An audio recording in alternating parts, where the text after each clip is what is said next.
अभी मैं 1-2 दिन से थोड़ा सा नामांकन में हूँ व्यस्त, और वो भी काम नहीं होता है। 2 दिन से मैं लगातार नामांकन विषय में काम कर रहा हूँ, लेकिन वो संपन्न नहीं हो पाया, आज भी नहीं हुआ। थोड़ा सा इस तरह का स्थिति नहीं बन पाया। तो पहले तो नामांकन खत्म करवा दूँ। 7वीं 8वीं 9वीं और 10वीं 4 कक्षा को, 6वीं 7वीं 8वीं 9वीं और 10वीं 5 कक्षा को ही हम पढ़ाता हूँ, यही ना? 6ठी नहीं था, शायद 7वीं था ना? 7वीं 8वीं 9वीं और 10वीं 4 कक्षा को मैं पढ़ाता हूँ इन लोगों को। बाकी वाले तो बच्चों को अपना पढ़ा कंप्लीट करके नहीं आता हूँ। हमारी कहानी की जरूरत है, ठीक है जी। और सबसे पहले क्या है कि किसी भी संस्था में हो, कहीं भी रहो, यहाँ आते जाते रहते हैं। जैसे होम मिनिस्टर जी आए थे, 2 दिन पर आगे गए, 2 दिन पर आए, अंग्रेजी पर आए थे। उनसे इंग्लिश कुछ ना कुछ सीखना चाहिए। जो भी कोई आते हैं उनसे ज्ञान लिया करो, ठीक है। और बाकी एक चीज़ दिमाग से निकाल दो, अभी का जो समय है वो अभी का जो समय है, दौर जो चल रहा है, बोलने के लिए कोई भी बोले, लेकिन सत्य अगर बात समझा जाए ना, सत्य अगर बोला जाए तो सत्य ये है कि सब अपने अपने काम निकालने के लिए हमारे पास आ जाए।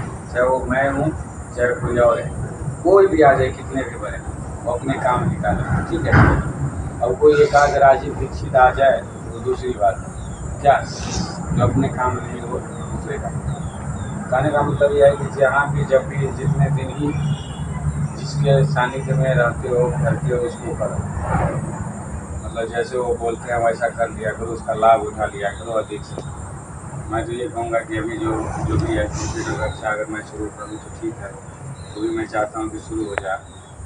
मतलब गणित ऐसा कर लो मेरे से, गणित में तुम लोग समस्या ही ना आ पाए। और मैं ये गारंटी देता हूँ कि कम से कम तुम 1 चैप्टर गणित का बना लो ना अपने मन से, 1 चैप्टर समझ लो, तो ये समझ में आ जाए कि ऐसे गणित समझा जाता है, ऐसे बनाया जाता है। आज तक तुम लोगों से गणित किसी ने बनवाया नहीं, सिखाया नहीं। पढ़ाया तो बहुत सारे, लेकिन क्या हुआ, सिखाया नहीं। तो पढ़ाने में और सिखाने में अंतर है। अब उसे जैसे सजातीय है, विजातीय है, बीजगणित, हम लोग देखे हैं बीजगणित पढ़ते थे ना, तो उसको जोड़ने में बड़ी परेशानियां होती, समझ में नहीं आता था इस तरह से। तो देखो, जैसे केला है और आम, केला है और आम, तो मान लिया कि हमने a² को केला मान लिया और b² को आम मान लिया, तो a² में जोड़ेंगे a², मतलब आम में आम को जोड़ेंगे, एक आम और दूसरा आम, और दोनों को जोड़ देंगे, मिलाएंगे तो कितना आम हो जाएगा? 2 आम। तो a² को a² में जोड़ेंगे तो कितना हो जाएगा? 2a², है कि नहीं? दैनिक जीवन से जोड़ दो। अब b का बात आया तो मान लेते हैं हमने b को मान लिया केला, तो b या प्लस b तो कितना, तो केला और जोड़ केला तो कितना? 2 केला। 2 केला। 2b। 1 केला जोड़ 1 केला कितना केला? 2 केला। तो जब केला को हमने मान लिया b, तो b जोड़ b कितना? 2b। समझ में? 1 केला 1 केला 2 केला, तो b प्लस b कितना? 2b। b² नहीं, b² नहीं, हाँ वो तो ये होता है। तो क्या हुआ कि हमने इसको दैनिक जीवन से जोड़ दिया। सजातीय विजातीय, बीजगणित में है सजातीय विजातीय। देखो भारतीय कल्चर कैसा है, देखो वर्ण व्यवस्था पर आधारित हमारा वो अर्थशास्त्र था। तो 4 वर्ण थे, तो ये 4 वर्ण जो थे ना, वो जाति के आधार पर नहीं था, वो काम के आधार पर वर्ण व्यवस्था। किसके आधार पर? काम के आधार पर। जो जैसा काम करते थे, मान लो कि कोई एकदम, भले वो कहीं भी पैदा हुआ, किसी के घर जन्म लिया हो, लेकिन उन्होंने बढ़िया काम किया तो ब्राह्मण कहला लिया। जिन्होंने युद्ध लड़ाई किया, चाहे वो कहीं भी जन्म लिया हो, किसी के घर जन्म लिया हो, चाहे वो मान लेते हैं कि कपड़े धोते थे उनके पिताजी, और उन्होंने कपड़े धोने वाले के घर जन्म ले लिया, और उन्होंने युद्ध कला सीख लिया, तो कौन क्या कराएं? क्षत्रिय कहला दे।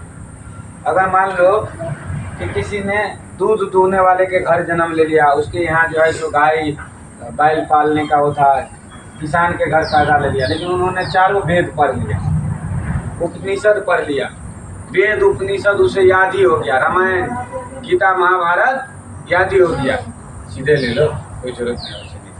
ठीक है जी। तो कहने का मतलब ये है कि वो ब्राह्मण हो गया। क्या हो गया?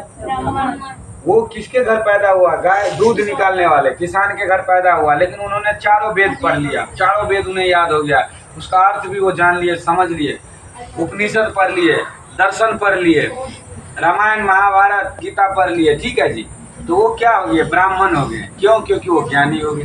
क्यों? क्योंकि वो पंडित हो गए, तो ब्राह्मण हो गए। भले वो दूध दूहने वाले के घर, दूध निकालने वाले के घर पैदा हुआ।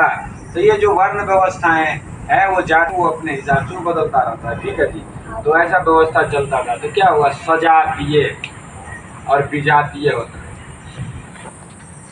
तो ये स्क्वायर में जोड़ेंगे ये स्क्वायर को तो 2 स्क्वायर होगा। क्यों? क्योंकि वो दोनों एक ही जाति का है। ये जैसा देखने में ये स्क्वायर लगता है वैसे तो वो वाला भी ये स्क्वायर है। तो कहने का मतलब है कि हम ध्यान देंगे, और यहाँ पढ़ने के लिए आए हो तो ध्यान दो, पढ़ाई के ऊपर में ध्यान दो। अधिक से अधिक काम तुम्हारा अधिक से अधिक समय बीतना चाहिए, व्यतीत होना चाहिए पढ़ाई में। न कि तुम कहते हो जी ये कर लो जी, वो कर लो जी, ऐसा कर लो जी, वैसा कर लो जी। ऐसा नहीं जी। काम क्या है यहाँ पे? आप लोगों को क्यों भेजा गया है? माता पिता ने आपको यहाँ पे क्यों भेजा है? पढ़ाई के लिए, पढ़ाई करने के लिए, संस्कार सीखने के लिए, व्यवहार सीखने के लिए, ज्ञान अर्जित करने के लिए, यही 4-5 काम के लिए ना।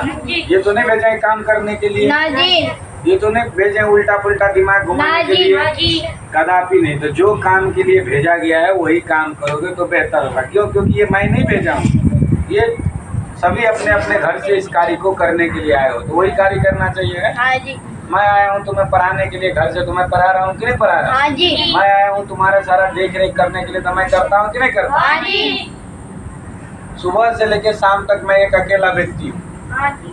जब यहाँ 2-4 व्यक्ति भी रहते थे तब भी चारों में ऐसा मतभेद हुआ करता था, ये काम ये नहीं देखिए, ये काम ये नहीं देखिए, ऐसा ही होता था ना। हाँ जी। लेकिन अभी मैं ऑल इन वन हूँ तुम्हारे सामने, तो सभी कार्य मुझे ही देखना पड़ता है। हाँ जी। तुम्हारे संध्या में भी आज मुनि जी नहीं थे तो हमें उपस्थित होना पड़ा है। हाँ जी। ऐसे मैं अधिक से अधिक कोशिश करता हूँ कि संध्या में, सुबह यज्ञ में सुबह और संध्या को शाम को मैं उपस्थित रहूँ। लेकिन किसी कारणवश कोई ऑफिस में आ जाते हैं, कार्यालय में आ जाता है, तो वहाँ पे मैं थोड़ा सा व्यस्त हो जाता हूँ, इस कारण से नहीं आ पाता हूँ। लेकिन मैं तुम्हारे साथ रहता हूँ कि नहीं? सुबह 4 बजे से लेके रात्रि के 9:30 बजे तक तुम्हारे साथ रहता हूँ। इसके बाद भी हम 11-12 बजे तक रहते हैं। तो भले ही सो जाते हो, लेकिन मैं नीचे भ्रमण करता रहता हूँ, घूमता रहता हूँ।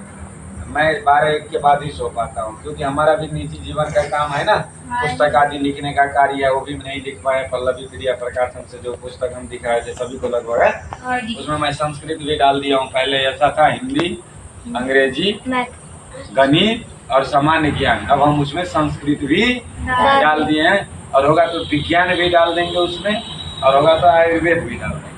ये 6-7 विषय मिला करके, क्योंकि पुस्तक का नाम ही ऑल इन वन।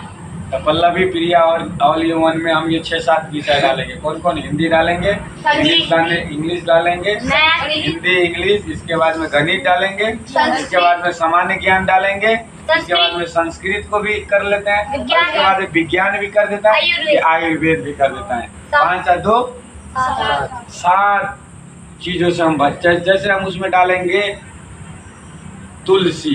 तो तुलसी का क्या काम है? तो तुलसी का काम है जब सर्दी जुकाम हो जाए, तो किसी को बुखार आ गया, सर्दी हो गया, जुकाम आ गया, उसका काढ़ा बना करके पी लो।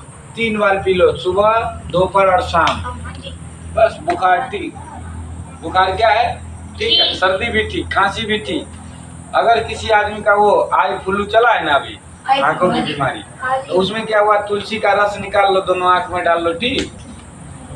गौमूत्र डाल लो, ठीक। तो गौमूत्र, तुलसी, गिलोय, किसी आदमी को बुखार है, नीम का गिलोय उतार लो। नीम का गिलोय का मतलब क्या? जो नीम के पेड़ पर जो गिलोय जो वो चढ़ा हुआ हो, ठीक है जी। तो गिलोय काट के, गिलोय पिलाएं कि नहीं? काढ़ा पिलाएं कि नहीं? तो गिलोय औषधीय गुण क्या है, गिलोय का कहाँ कहाँ प्रयोग करेंगे, ये बच्चे को आना चाहिए कि नहीं? तो हम ये 7 विषय उसमें डाल रहे हैं पल्लवी प्रिया प्रकाशन के माध्यम से, all in one, Pallavi all in one, ठीक है जी। तो ये भी अब तुम लोगों को बहुत जल्दी चाहता हूँ कि मैं इस गुरुकुल में, इसी गुरुकुल में प्रकाशित करवा करके बांटूँ। तुम लोगों को भी आसपास के गुरुकुल, विद्यालय आदि में भी मैं इनको दूँ। तो मैं इस पे भी काम कर रहा हूँ, थोड़ा सा समय कम मिला है, ठीक है जी। तो बस आज इतना ही रखेंगे। और अंतिम यही मैं लास्ट में यही कहना चाहता हूँ अंत में कि पढ़ने के लिए आए हो तो अधिक से अधिक पढ़ना चाहिए, ठीक है। और हम पढ़ाने के लिए आए हैं तो अधिक से अधिक हमें पढ़ाना चाहिए और वो अच्छा से रिसर्च करके पढ़ाना चाहिए कि किस हिसाब से आप लोगों को सीखना चाहिए। अब तो हमें लगता है कि 7वीं 8वीं वाले को तो लगभग 9वीं 10वीं वाले को भी समझ में आ ही रहा है, क्योंकि वो बना रहा है यूक्लिड विभाजन एल्गोरिथम से HCF बना रहा है। हम फंडामेंटल बेस से उठाएं कि 5वीं 6वीं 7वीं समझ में आ रहा है। हाँ जी। समझ दो ना, गणित कोई कठिन विषय नहीं है। जो गणित तो ऐसा है कि हंसते खेलते बना लो, वैसे बना लो। तो गणित केवल दैनिक जीवन से जो दैनिक जीवन में जो समस्या है उसका समाधान करने के लिए गणित है, ठीक है जी। क्या कोई भी समस्या, कपड़े के दाम से लेके बल्ब चौखट केवाड़ी बिल्डिंगें शाला आदि आदि, ठीक है। तो चलो हम अभी शांति पाठ करेंगे फिर हम लोग, ठीक है।